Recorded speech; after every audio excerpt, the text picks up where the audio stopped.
விவசாயிகளிடமிருந்து கையகப்படுத்தப்பட்ட நிலத்திற்கு உரிய இழப்பீடு தொகை வழங்காத சிபிசிஎல் நிறுவனம் மற்றும் மாவட்ட நிர்வாகத்தை கண்டித்து 2வது நாளாக பனங்குடி பகுதியில் நடைபெற்ற ஒரு உண்ணாவிரத போராட்ட களத்தில் 70 வயது மூதாட்டி மயங்கி விழுந்து அங்கு ஒரு பதட்டமான சூழல் நிலவி வருகிறது. ஆப்ரகான், அதாவது நாகப்பட்டினம் மாவட்டம் நாகூர் அருகே பனங்குடியில் மத்திய அரசின் பொதுத்துறை நிறுவனமான சிபிசிஎல் ஆலை இயங்கி வருகிறது. இந்த ஆலை ரூபாய் 30,500 கோடி மதிப்பில் ஆலை விரிவாக்க பணிகள் நடந்து வருகிறது. இதற்காக 620 ஏக்கர் விவசாய பனங்குடி, கோபராஜபுரம், முட்டம், நரிமணம் ஆகிய பகுதியிலிருந்து கையகப்படுத்தும் நிலத்திற்கு ஆர்என்ஆர், அதாவது மறுவாழ்வு மற்றும் மீள் குடியமர்வு இழப்பீடு தொகை என்று சொல்லக்கூடிய இழப்பீடு தொகை மூலம் உரிய இழப்பீடு வழங்காமல் சிபிசிஎல் நிறுவனம் காலம் தாழ்த்தி வருவதால் பாதிக்கப்பட்ட சாகுபடிதாரர்கள், விவசாயிகள், விவசாய கூலி தொழிலாளர்கள் தொடர்ந்து போராட்டத்தில் ஈடுபட்டு வருகின்றனர்.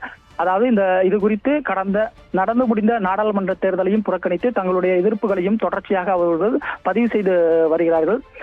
இந்த நிலையில் தொடர்ந்து சிபிசிஎல் நிறுவனம் நிலத்தை அளவீடு செய்ய திட்டமிட்டுள்ள நிலையில் பாதிக்கப்பட்ட விவசாயிகள் அனைவரும் ஒன்றாக இணைந்து தடுத்து நிறுத்த வேண்டும் என கூறி நேற்று, அதாவது உழைப்பாளர் தினமான நேற்று மே 1ஆம் தேதி பனங்குடி பகுதியில் விவசாய நிலத்தில் சாமியானா பந்தல் அமைத்து அவங்க விவசாயிகள், கூலி தொழிலாளர்கள், சாகுபடிதாரர்கள் என 100க்கும் மேற்பட்டவர்கள் காலவரையற்ற உண்ணாவிரதத்தை அறிவித்து போராட்டத்தில் தொடங்கி ஈடுபட்டு வந்தனர்.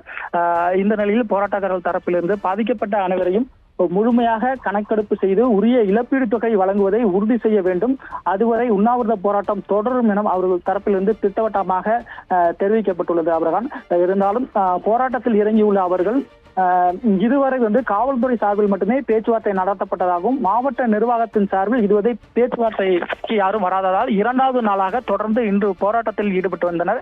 இந்த நிலையில் நாகையில தொடர்ச்சியாக 104 டிகிரி வெயில் அதிகரித்து வந்த நிலையில் உண்ணாவிர போராட்டத்தில் ஈடுபட்டிருந்த கோபராஜபுரம் ஊராட்சி வெள்ளப்பள்ளம் பகுதியை சேர்ந்த வைத்தியநாதன் மனைவி அஞ்சம்மாள் திடீரென மயங்கி விழுந்தார். அப்புறம் இந்த காட்சி தற்போது நம்மளால் பார்க்க முடிகிறது. ஆனால் இந்த மயக்க நிலையால் திடீரென ஒரு பதட்டமான சூழல் மற்றும் அங்க ஒரு பரபரப்பான சூழலும் அங்க நிலவி வந்தது. உடனடியாக போராட்டக்காரர்கள் சார்பிலிருந்து மூதாட்டியை 108 ஆம்புலன்ஸ் மூலம் மீட்டு நாகை அரசு மருத்துவமனைக்கு அனுப்பி வச்சுள்ளனர். இந்த உண்ணாவிரத போராட்டத்தில் சுமார் ஒரு 60 வயதுக்கு மேல் உள்ள பெண்கள் அதிக அளவில் கலந்து கொண்டுள்ளார்கள்.